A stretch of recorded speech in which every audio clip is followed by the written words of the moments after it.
Muito bem. Vamos lá? Hoje nós vamos falar sobre a primeira lição, que é, salvo engano, é a 12ª ou 13ª do livro, que é as paixões. E a referência dessa lição está em Tiago 4, de 1 a 12. Tiago 4, de 1 a 12, que diz o seguinte: de onde vêm as guerras e as brigas que há entre vocês? Não vem das paixões que guerreiam dentro de vocês? Vocês cobiçam coisas, mas não as têm. Matam e invejam, mas não conseguem obter o que desejam. Vivem lutando e fazendo guerras. Não têm porque não pedem. Pedem,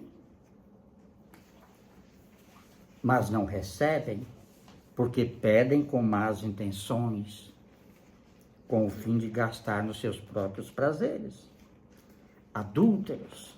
Se alguém quiser ser amigo do mundo, faz-se inimigo de Deus. Ou vocês acham que é sem razão que a Escritura diz que o Espírito que ele fez habitar em nós tem fortes ciúmes? Ele, porém, concede-nos graça maior. Por isso diz a Escritura: Deus se opõe aos orgulhosos, mas concede graças aos humildes. Portanto, submetam-se a Deus, resistam ao diabo e ele fugirá de vós, ou de vocês. Aproximem-se de Deus e ele se aproximará de vocês. Pecadores, limpem as mãos, e vocês que têm a mente dividida, purifiquem o coração. Entristeçam-se, lamentem-se e chorem. Troquem o riso de vocês por lamento e alegria por tristeza. Humilhem-se diante do Senhor e ele os exaltará. Irmãos, não falem mal um dos outros. Quem fala mal do seu irmão ou julga o seu irmão, fala mal da lei e a julga. Quando você julga a lei, não a está cumprindo, mas agindo como juiz. Há apenas um legislador e juiz, aquele que pode salvar e destruir. Mas quem é você para julgar o seu próximo? Pesado, né? Pesado. É um confronto para nossas vidas, não é? O que fala, o síntese dessa lição de hoje é as consequências do pecado na vida do crente ou do cristão, e também dá a receita de como vencer o pecado. Então é isso que nós vamos ver hoje. Tá? No versículo 1, conforme nós lemos, começa o apóstolo Tiago começa falando: de onde vêm as guerras e as brigas que há entre vocês? Não vem das paixões que guerreiam dentro de vocês? O que ele está falando? Tiago aqui está lançando uma pergunta retórica aos irmãos, porque ele está falando à igreja. O livro de Tiago foi dirigido ou escrito para a igreja no contexto da época, que estava passando por perseguições, por lutas, por dificuldades, e muitos desses crentes da época, estavam nesse contexto. Por isso que Tiago escreveu essa palavra para esse povo. Tiago lança aos irmãos uma pergunta retórica, mas ao mesmo tempo que ele lança uma pergunta, ele também traz uma resposta. Que pergunta que ele lança? De onde vêm as guerras e as brigas que há entre vocês? Então se ele está perguntando de onde vem, é porque havia uma contenda entre os próprios irmãos. Aí ele já dá a própria resposta. Não vem com uma pergunta, ele também traz a resposta. Não vem das paixões que guerreiam dentro de vocês? É uma atitude para pensar. É uma palavra para pensar. Não vem dos prazeres, dos vossos deleites, dos seus próprios desejos, daquilo que você quer para você, sem pensar no seu próximo? conhecendo os diversos problemas enfrentados no seio da comunidade de sua época, tá? Essa palavra fala dos conflitos gerados pela natureza pecaminosa daqueles irmãos, que não é diferente de nós. A nossa natureza é pecaminosa, porque nós nascemos em pecados, e aquele que não tem nenhum pecado, que atira a primeira pedra, lembra? A palavra. Então nós temos uma luta eterna contra o pecado. E isso vai nos acompanhar por todo tempo de vida que nós tivermos. É uma luta nossa com o pecado. E gerados pela natureza pecaminosa, mas também fala do apego ao mundo, às coisas do mundo, muitas vezes na igreja, sabe, em reuniões, na presença de Deus em alguns momentos, mas o mundo ainda fala mais alto. As coisas do mundo, o mundanismo. Nesse primeiro momento, Tiago não culpa as forças eternas, mas a natureza carnal humana. Essa natureza carnal nossa é humana, sim, claro, e é pecaminosa. E é sobre isso que Tiago está falando. Isso estava acontecendo na igreja da época e não é diferente do que acontece na igreja hoje. Não é diferente. E logo isso nos leva a concluir o seguinte: enquanto as pessoas não reconhecerem os seus pecados e deles não se arrependerem, não haverá esperança de paz, porque você vai estar sempre lutando, sempre dificultando. Isso era para a igreja. Tiago está falando, enquanto vocês, meus irmãos, que são cristãos agora, apesar da igreja estar começando, enquanto vocês não se arrependerem dos seus pecados e deles não se arrependerem, reconhecerem que tem pecado e se arrependerem, a briga vai continuar, a luta vai continuar. E essa luta é eterna para nós. Nós temos que, eu pequei, então arrependa. Porque hoje você tem o Espírito Santo, ele é o ajudador. Quando pisamos na bola, o Espírito fala. Não nos acusa, mas traga a memória. Pequei, errei. Então, a palavra fala, arrependa-se, pois. Não deixe crescer. Não deixa, porque enquanto o pecado não se arrependermos dos pecados e não os confessarmos, nós vamos estar alimentando ele. Ele só vai crescer. Também fala de que o verdadeiro campo de batalha na vida cristã inicia no nosso interior, dentro de cada um de nós, na mente. O inimigo tem condições de trazer pensamentos à nossa mente.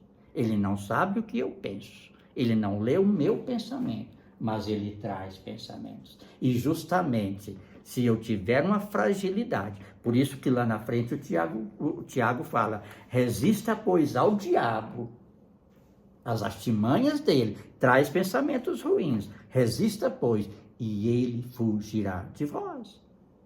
Foi assim com Jesus, quando ele batizou e foi por 40 dias no deserto lá, né? Em jejum, 40 dias e 40 noites, ele foi tentado. Depois, no final de tudo, ele foi tentado. Mas Jesus resistiu.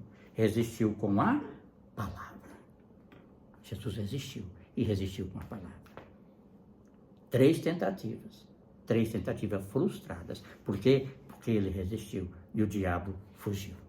Assim também é conosco. Quando viermos, os pensamentos ruins, que pode te levar ao pecado, ou pode nos levar ao pecado, resistamos, pois. Resistamos. Aqui não, Satanás, em nome de Jesus, arreda-te. Vai fazer outra coisa. Busque a presença de Deus. Resista, e o diabo fugirá de vós. É um ato processual que começa pequeno e aumenta conforme é alimentado pela mente. O pecado é assim. Ele começa muitas vezes pequeno aos nossos olhos. É só uma coisinha, é simples. Ninguém vai ver, ninguém vai perceber, né? Passa batido, mas não de Deus. Pode passar batido do homem, mas não de Deus. E quanto mais você alimentar, mais ele vai crescer, até chegar às vias de fato. Até chegar às vias de fato. Por isso que Tiago fala, resista. Resista. Porque enquanto você o alimentar, ele vai estar crescendo. Assim sendo, uma vez que temos a causa do problema, que é a natureza carnal, precisamos ver as consequências devastadoras que ela causa em nossas vidas. Primeiro, o pecado é o inimigo que destrói o nosso interior. O nosso interior aqui está falando o nosso relacionamento com Deus. O nosso interior, a nossa vida com Deus. Porque na medida que o pecado vem e eu não resisto, mas eu alimento, aquilo vai me afastar da presença de Deus. É automático, porque essa é a intenção do inimigo, te afastar da presença de Deus. Antes eu tinha comunhão, a comunhão com Deus vai se esfriando, daqui a pouco eu preparo para a igreja, toco o telefone, é um convite, eu estou indo, não vou para a igreja, eu não vou para a célula, eu vou para qualquer outro lugar. O inimigo age assim, são coisas simples. E eu tenho mais de 30 anos de caminhada, eu posso falar de carteirinha, porque isso ocorre. Isso ocorre. O pecado nasce dos nossos deleites e desejos, conforme fala Tiago no versículo 1. Seja qual for o objetivo, o desejo é a origem do pecado e do conflito. Seja qual for o objetivo do inimigo, o desejo é a origem do pecado. Eu desejo, meus olhos veem, criam um desejo, e eu alimento esse desejo. Para a ação, é um passo. Não é verdade? É um passo. Sendo assim, resista. Se você sabe que está incoerente com a palavra de Deus, com aquilo que você vive e prega, arreda. Resista. O pecado está em constante luta no nosso interior. Quanto mais o alimentamos, mais enfermos ficamos. Pecado é a arma que o diabo usa para nos afastar da presença de Deus. Porque essa é a intenção dele. É por isso que ele veio. Matar, roubar e destruir. Essa é a função dele. E eu posso dizer para você uma coisa. Ele faz muito bem a sua função. Ele é expert nela. E por ser expert na sua função, no seu papel, quantas pessoas que têm intimidade grande com Deus que não caem. Pessoas que têm intimidade com Deus, como a gente vê isso no dia a dia. Ainda mais nós que estamos iniciando a nossa caminhada. Mediante tudo isso, Tiago revela-nos que o pecado não destrói somente o nosso interior, mas o seu estrago vai além, pois invade outras áreas das nossas vidas. Que áreas? Relacionamentos, principalmente. Primeiro, relacionamento com Deus, com o nosso semelhante, com o nosso cônjuge, e por aí vai, com os nossos amigos. O pecado faz isso. O pecado é o inimigo que destrói sonhos e futuro.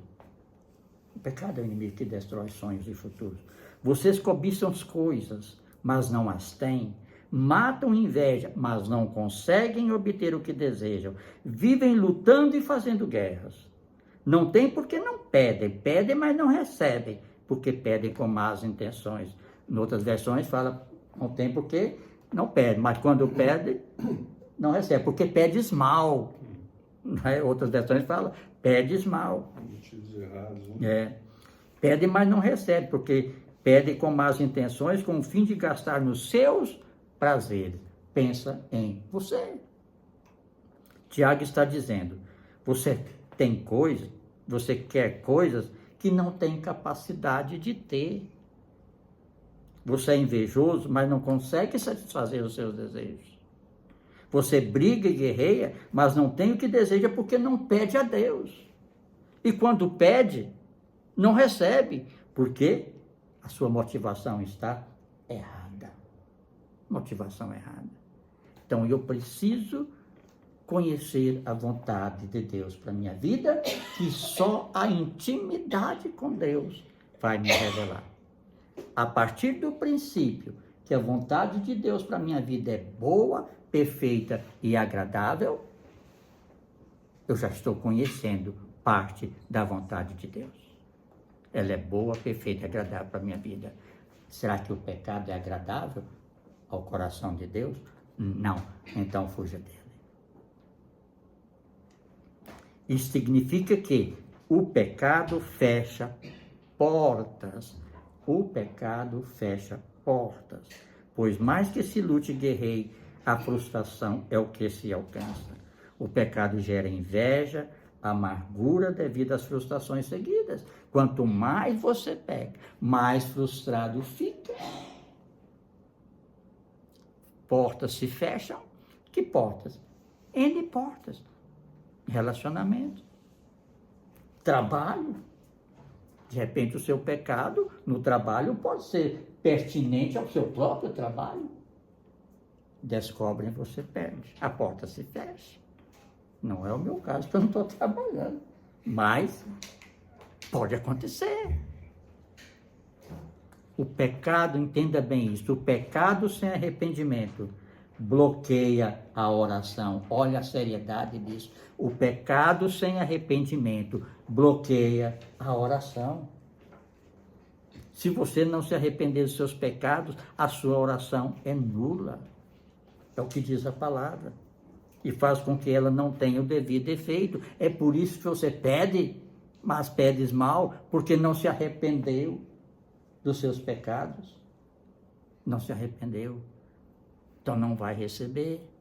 É o que diz a palavra. Pedes, mas pedes mal. A sua motivação é outra. Você está pedindo em pecado? Conserta-se com Deus. Não custa nada. É simples. É só chegar na presença de Deus e arrepender. Senhor, muda. Eu me arrependo. Conserta o meu coração.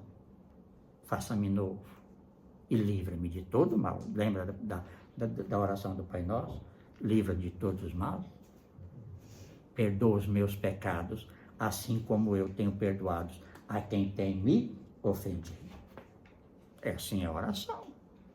É oração diária. Perdoa os meus pecados, assim como eu tenho perdoado. E muitas das vezes eu peço perdão para Deus, mas tem pecado para ser perdoado no meu irmão. Eu estou de mal com ele, eu estou com problema com o irmão. E aí? Peça perdão para ele. Conserta-se com Deus. E aquilo que você pediu dentro da motivação correta, Deus, na sua fidelidade, vai responder. A natureza pecaminosa cega o nosso discernimento. A natureza pecaminosa cega o nosso discernimento de Deus, das coisas de Deus, da vontade de Deus. A nossa natureza pecaminosa em pecado vai cegar o nosso entendimento das coisas de Deus. É por isso que é necessário arrepender do pecado. Que seja o pecadinho, que seja o pecadão, conforme dizem. Do mínimo ao maior é pecado. Arrependa-se. Porque para o pecado tem solução o arrependimento e o confessar. Assim sendo, pedes mal aqui demonstra as motivações, porque as motivações estão erradas. Muitas vezes nós pedimos e não recebemos porque as motivações estão erradas. Que a nossa motivação possa estar em linha com a vontade de Deus. Finalmente, Tiago mostra aos fiéis que o pecado não apenas destrói o interior, mas também os sonhos do futuro. A palavra também fala no versículo 4 a 6 seguinte: adúlteros, vocês não sabem que a amizade com o mundo é inimizade com Deus? Portanto, se alguém quiser ser amigo do mundo, faz-se inimigo de Deus. Ou vocês acham que é sem razão que as Escrituras diz que o Espírito que ele fez habitar em nós tem fortes ciúmes? Ele, porém, concede-nos graça maior.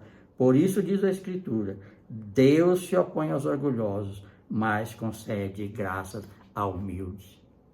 É com humildade que você reconhece que está precisando do perdão de Deus. É humildade. Chegar com humildade, Senhor, nada sou sem ti. Perdoa-me disso, daquilo. E ensina-o, fortalece-me a não me incorrer mais nessa falha. Porque quando eu peco, eu entristeço o coração de Deus. E o meu papel é alegrar o coração de Deus. Mas nem sempre eu vou alegrar. Porque tenho a natureza pecaminosa em nós. Tiago acrescenta uma acusação: adúlteros e adúlteras. Ele compara seus ouvintes ao povo da antiga aliança. Ele está comparando aquele povo que já eram cristãos, embora esteja no início da igreja, está comparando aquele povo com o povo lá da antiga aliança, que adorava um Deus de manhã, outro Deus à tarde, outro Deus à noite. Já tinha isso.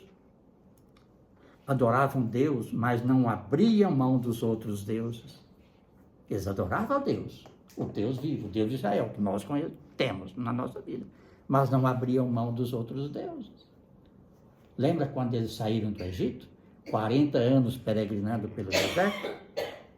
Está no Êxodo. Eles saíram do Egito, mas o Egito não saíram deles. Então o mundo precisa sair do nosso coração. O mundo, as coisas do mundo, precisa sair das nossas vidas. Portanto, qualquer que quiser ser amigo do mundo, constitui-se inimigo de Deus. Tiago, portanto, aqui identifica o ídolo daqueles primeiros cristãos. O mundo. Será que o mundo também não é o nosso ídolo? O ídolo de muitos? Eu posso dizer com certeza, o mundo ainda é ídolo de muitos na igreja. O mundo ainda é o ídolo de muitos na igreja. Pode ter certeza disso. As igrejas lotadas, mas muitos ainda têm como ídolo o mundo. Não dá para servir a dois senhores. Ou há de agradar a um e desagradar ao outro. Não dá para servir a Deus e ao inimigo. É o que diz a palavra de Deus. O mundo aqui significa cultura, costumes, estrutura humanísticas, organizados sem a atuação de Deus. As coisas pagãs do mundo. As coisas pagãs do mundo. Tiago diagnostica sem pestanejar que essa forma de infidelidade chama-se apostasia, esfriamento da fé. Se eu não me consertar com Deus, a apostasia é o que vai acontecer na minha vida. O quê? Esfriar a minha fé. É justamente o que o inimigo quer. Se eu não me consertar, se eu não fugir da tentação, nós falamos sobre a tentação aqui, se não fugirmos da tentação, resistir a ela ou dominá-la, vamos cair, vai entristecer o coração de Deus. E isso vai, no tocante, no dia a dia, enfraquecer a minha fé, vai minar a minha fé. Isso tem um nome, apostasia. Infelizmente, nós estamos vivendo dias de muita apostasia. É bíblico, está lá em Apocalipse. É dias de apostasia. Vi pessoas que dizem andar com Deus, mas nem sempre estão andando com Deus. Com relação a isso, Jesus diz, ninguém pode servir a dois senhores, conforme eu falei. Muitos na igreja querem servir a Deus, mas sem abrir mão do conforto do mundanismo. São velhas posturas. Queridos, hoje nós estamos andando com Deus. Mas nós temos que entender que nós não pertencemos mais ao mundo, às coisas do mundo, ao mundanismo, às velhas posturas. Quem mentia, não mintas mais, é o que diz a palavra, não é? Então, ainda muitos, porque é simples, quando nós estamos no mundo e recebemos Jesus como Senhor, nascemos de novo. Mas nascemos de novo naquele momento, na visão espiritual da situação. Mas nós ainda estamos no mundo. Então nós trazemos para cá, nessa nova vida, muitas coisas do mundo. Costumes, práticas, cacuetes, tantas coisas do mundo que a gente traz. Mas esse é um processo. Na medida que eu vou buscando ter intimidade com Deus, essas coisas do mundo vão deixar de fazer parte da minha vida. É um processo. Alguns são rigorosos. Não faço mais. E não fazem. Outros dependem da ação do Espírito Santo, trazendo as condições para que ele deixe essas coisas. Então, amados, que nós precisamos receber, humilhar-se e receber a graça de Deus. E prosseguir buscando a presença de Deus, criando intimidade com Deus. É de suma importância. Muito bem. Portanto, submetam-se a Deus, resistam ao diabo e ele fugirá de vós. Aproximem-se de Deus e ele se aproximará de vocês. Pecadores, limpem suas mãos, e vocês que têm a mente dividida, purifiquem o coração. Entristeçam-se, lamentem-se e chorem. Troquem o riso de vocês por lamento e a alegria por tristeza. Humilhem-se diante do Senhor e ele os exaltará. Irmãos, não falem mal um dos outros. Quem fala mal do seu irmão ou julga o seu irmão, fala mal da lei e a julga. Quando você julga a lei, não está cumprindo, mas agindo como juiz. Há apenas um legislador e juiz, aquele que pode salvar e destruir. Mas quem é você para julgar o seu próximo? Quem é você para julgar o seu próximo? Só quem pode julgar é o juiz, legislador, Deus. Esse pode julgar. E esse vai nos julgar. Não é que só esse pode julgar, não. Esse vai nos julgar. Lá, depois que partirmos desse corpo físico, vamos passar pelo tribunal de Cristo. Que é uma outra história. Mas enquanto aqui estamos, procuremos andar em humildade diante de Deus. E Ele vai nos exaltar. Ele dá graça aos humildes, diz a palavra de Deus. Visto que Deus é misericordioso, o primeiro passo para vencer o pecado é o arrependimento. Então, o primeiro passo para vencer o pecado é arrepender-se dele. Arrependei-vos, sujeitai-vos, pois, a Deus, diz a palavra. Sujeitai-vos, que tem um significado de subordinar, obedecer, submeter-se, etc. Sujeitai-vos, submeta a Deus. E se ele pede arrependei-vos, pois, e crede no Evangelho, diz a palavra, arrependei-vos, pois, e crede no Evangelho. Então arrependa-se dos seus pecados. E creia que ele é poderoso para fazer infinitamente mais na minha vida, além de tudo quanto eu tenho pedido ou pensado, segundo o seu poder que em mim opera. A ele, portanto, toda a honra e toda a glória. Aleluia. Sendo assim, para vencer o pecado, eu preciso me submeter a Deus em obediência. A obediência foi por falta de obediência que o pecado entrou no mundo, conforme nós vimos lá em Gênesis, não é? Foi por falta de obediência que o pecado entrou no mundo e está aí até hoje. Então a obediência é uma condição sine qua non para o crente. A obediência à palavra de Deus, à vontade de Deus. O segundo passo é parar de agradar ao mundo, agradar ao diabo. Resiste, pois, e ele fugirá de vós. Então deixe de agradá-lo, deixe de alimentar o pecado, resista e ele vai fugir de vocês. Humilhe-se diante de Deus e ele vos exaltará e perdoará os seus pecados. Quando resistimos ao diabo, este se comporta como fez com Jesus lá no deserto. Ele foge. Ele vai tentar, mas ele não vai encontrar margem para vitória. Ele vai ser um derrotado. Alguns dizem que o trabalho dele é levantar para cair. O trabalho é levantar para cair. Muitas vezes levanta, mas não cai, derruba. Esse é o problema. Muitas vezes ele levanta, mas ele não cai. Ele derruba. Aí é que está o problema.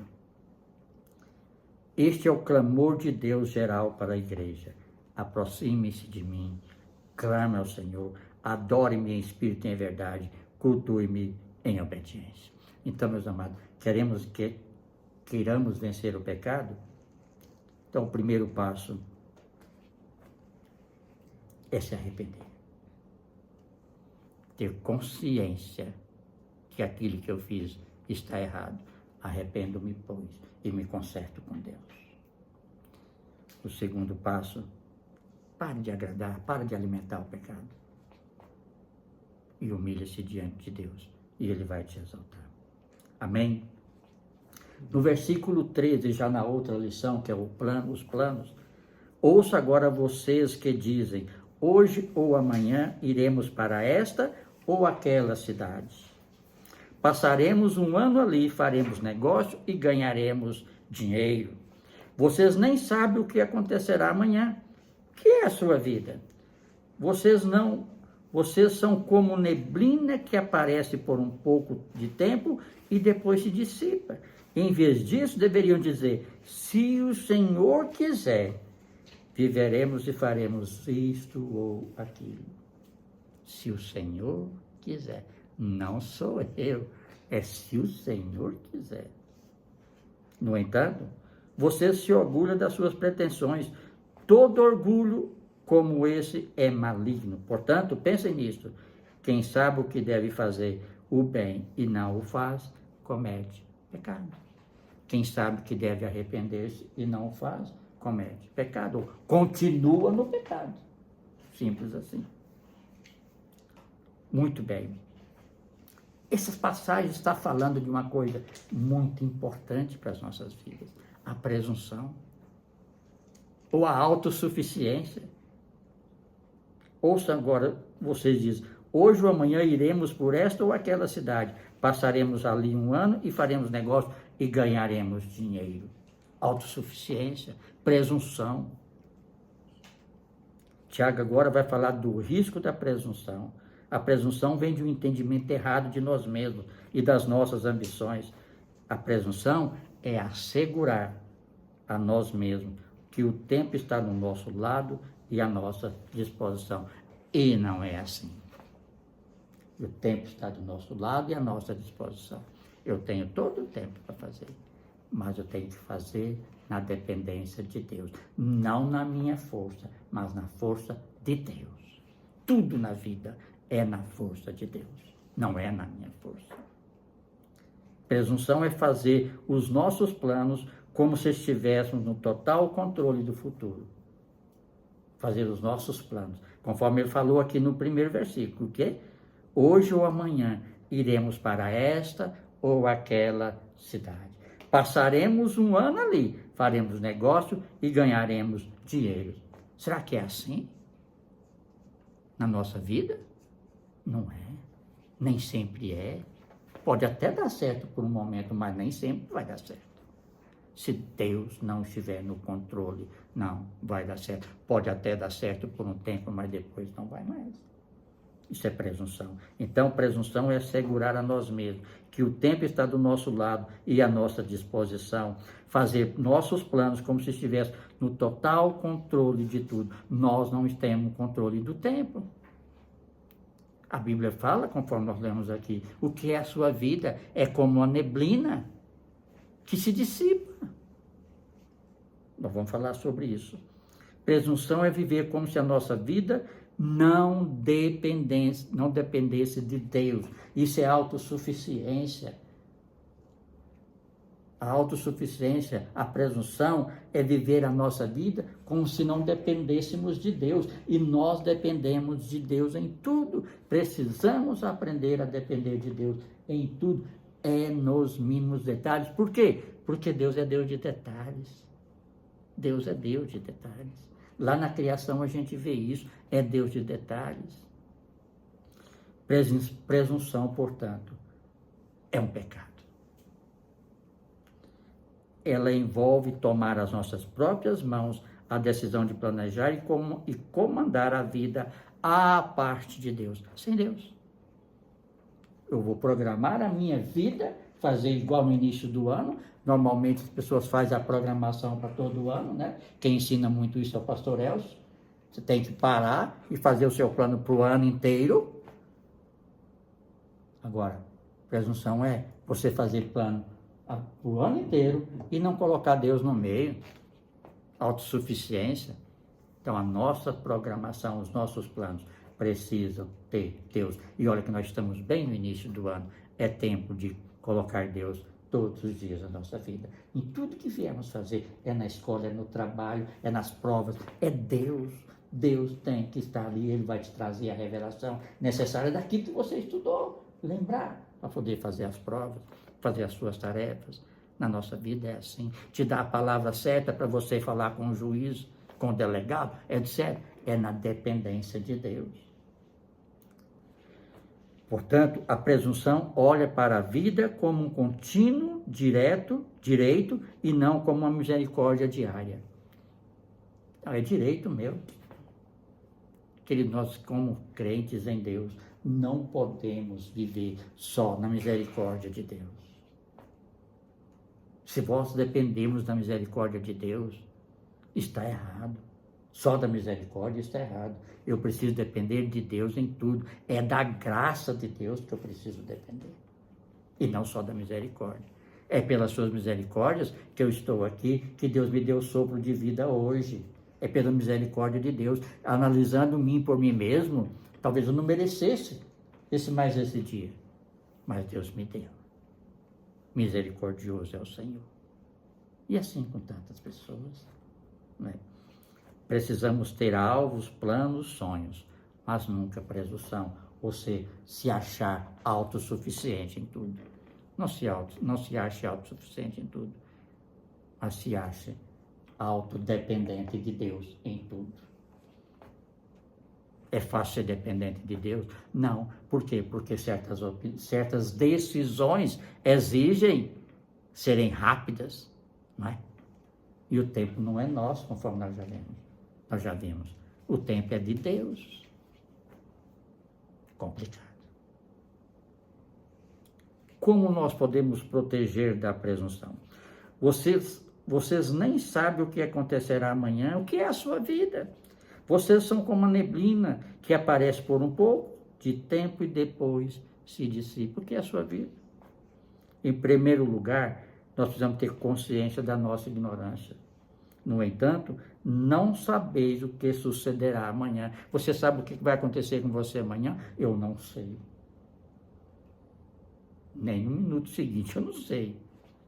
A minha vontade é essa, mas é de Deus.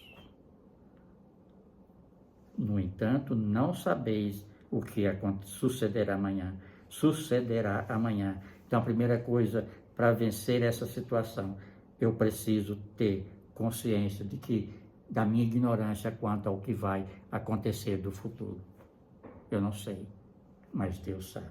E é por isso que eu preciso aprender a depender dele em tudo. Em segundo lugar, tendo consciência da nossa fragilidade e como somos frágeis. E como somos frágeis. A vida humana é muito frágil. Uma hora nós estamos assim, outra hora nós já estamos assados. Não é não? Uma hora nós estamos bem, outra hora já está aí com a perna doendo. De repente, cama. Nós não sabemos. Nós somos frágeis. Precisamos ter consciência dessa fragilidade. O que é a vossa vida? Sois um vapor que aparece por um pouco e logo se desvanece. Noutra linguagem. Ou como com a neblina, né, que se dissipa, ou como um vapor que aparece por um tempo, mas por um pouco de tempo, e logo desvanece, sai, some. Por é assim, neblina é assim, nós somos assim, mesmo que nós já estamos aqui, podemos não estar mais. Não é? Essa é a fragilidade do ser humano. Em terceiro lugar, tendo consciência da nossa total dependência de Deus. Por isso que o versículo 15 fala o seguinte: em lugar disso, em lugar de você falar, vou mudar ali, vou ganhar dinheiro, passar um tempo ali, ganhar dinheiro, em vez disso, deveis dizer, se o Senhor quiser, viveremos e faremos isto ou aquilo. Se o Senhor quiser. Se o Senhor quiser, Ele vai me conceder um dia de vitórias amanhã. Ouça tudo, Pai. Em nome de Jesus, não assenta a tua habitação e responda. E conceda. Se o Senhor quiser. Porque a minha vontade, como crente em Deus, precisa estar submissa à vontade de Deus. Fácil? Porque eu sou humano. A minha natureza é pecaminosa. Não é?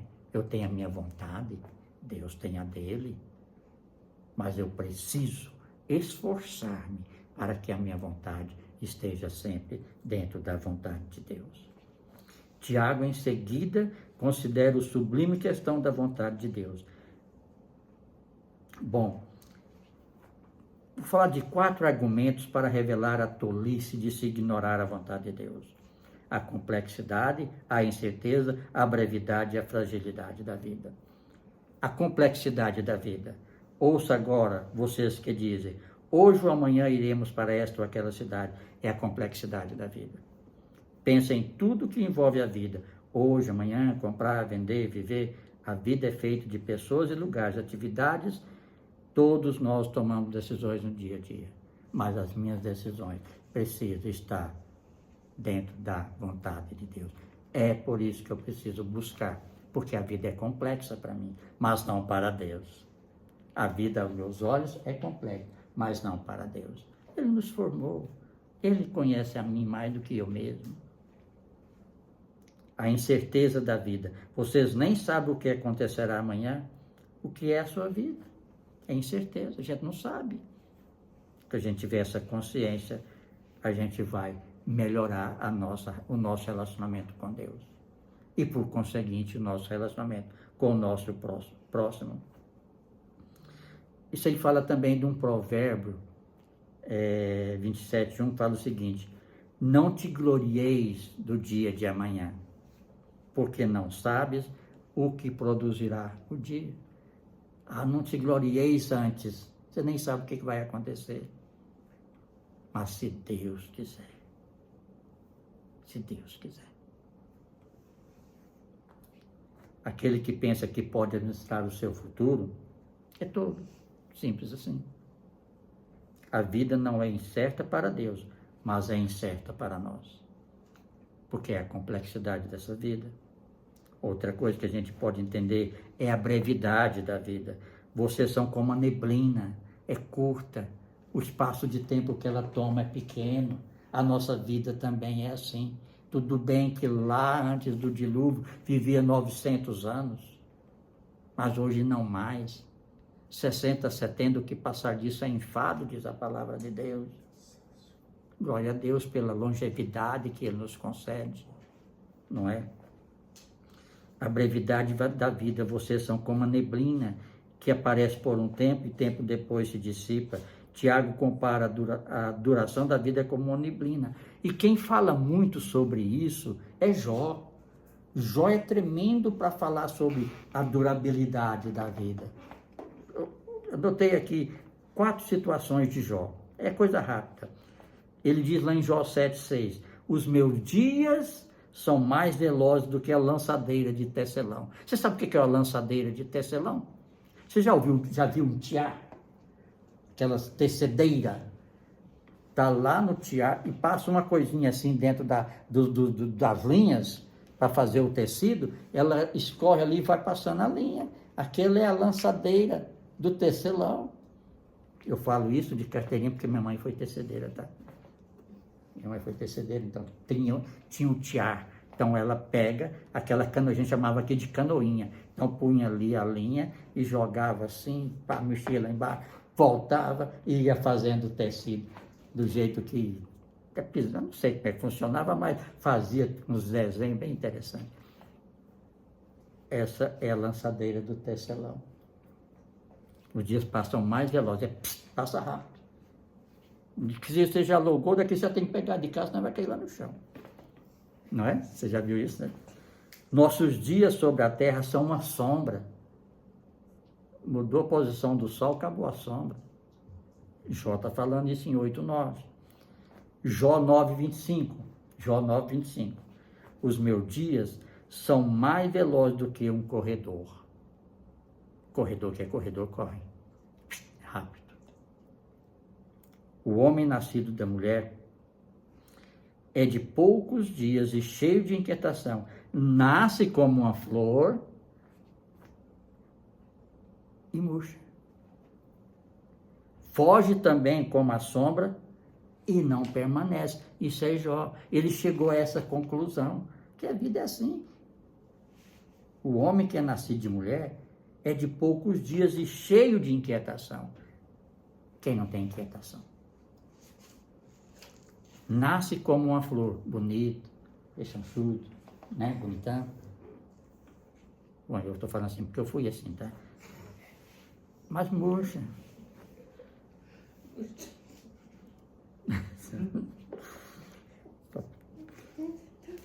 Foge também como a sombra e não permanece. A sombra não dura a vida inteira. Mudou alguma coisa, a sombra também, de repente nem sombra tem mais. Moisés também falou algo interessante, está lá em Salmo 90. Salmo 90 foi escrito por Moisés, tá? Acabam-se os nossos anos como um suspiro, pois passa rapidamente e nós voamos. Agora, uma coisa interessante que está na palavra de Deus, se não me engano, em Mateus 28, que nos últimos dias Deus abreviará tempo, os nossos dias. Nós nem vamos vê-lo passar. Não é que o dia vai ter 23 horas, não. Vai continuar com 24 horas. É que nós nem vamos ver passar. Quando já perceberam isso? De repente, pô, hoje é quinta-feira. Opa, sextou. Né? Nos últimos dias, Deus abreviará o tempo. Por quê? Para evitar um maior sofrimento para o seu povo. Para nós. Glória a Deus por isso. Porque a vida é breve, não podemos desperdiçá-la, nem vivê-la na contramão da vontade de Deus. A vida é breve, então não desperdicemos, nem vivemos na contramão de Deus, mas na vontade de Deus. A fragilidade da vida nós já vimos, no entanto, você se orgulha das suas pretensões. Todo orgulho é maligno, não vem de Deus. A presunção do homem apenas tenta esconder a sua fragilidade. O homem não pode controlar os eventos futuros e qualquer tentativa para achar segurança longe de Deus é ilusão. Qualquer tentativa para achar segurança longe de Deus é ilusão. Eu preciso estar seguro em Deus, porque esse eu conheço, esse me formou e esse me conhece. Nele eu estou seguro. Estar seguro não é estar isento de lutas. Neste mundo passaremos por aflições. Mas é para o não crente? Não é para o crente. É para o crente que crê. Neste mundo passaremos por aflições. Porém, tem de bom ânimo. Jesus venceu o mundo. E se Ele é Senhor da minha vida, eu também posso vencer. E esse mundo não pode fazer parte de nós. Portanto, pensem nisto. Quem sabe o que deve fazer e não faz, comete pecado. Se eu sei que eu cometi o pecado, o que eu devo fazer? Arrepender, conforme nós temos. Humilhar-se diante de Deus, me arrepender dele. E eu não o faço, eu estou cometendo o pecado, do mesmo jeito. Vou continuar em pecado. Se eu sei que eu devo me arrepender, desde que eu tenho o entendimento que eu pequei, eu não me arrependo e confesso, e largo o pecado, eu estou continuando em pecado. Aquele que sabe que deve fazer o bem e não o faz, comete pecado. Conhecimento implica em responsabilidade. Quanto mais eu conheço de Deus, mais aumenta a minha responsabilidade como homem de Deus, como mulher de Deus. Então, amados, é isso. Que nós possamos procurar viver ou buscar maior intimidade com Deus. A intimidade com Deus é para todos aqueles que o buscam, aos quais Ele se deixará conhecer. Se não me engano, está em Jeremias. A intimidade do Senhor é para aqueles que o buscam, aos quais Ele se deixa conhecer. Então, quanto mais eu crio intimidade com Deus, mais eu aprendo de Deus, mais eu vou tirando o mundo da minha vida e buscando as coisas de Deus. É natural, é um processo, é fato. Mas quanto mais eu tenho intimidade com Deus, mais o mundo não faz parte mais da minha vida. Tiago falou que o ídolo daqueles crentes naquela época era o mundo. E muitos ídolos dos crentes de hoje ainda continua sendo o mundo. Que o mundo não possa ser mais os nossos ídolos. Mesmo porque nós não precisamos de ídolos se temos Jesus. Não é? Não precisamos de outros ídolos. Nós temos Jesus. Isso importa. Amém? Amém.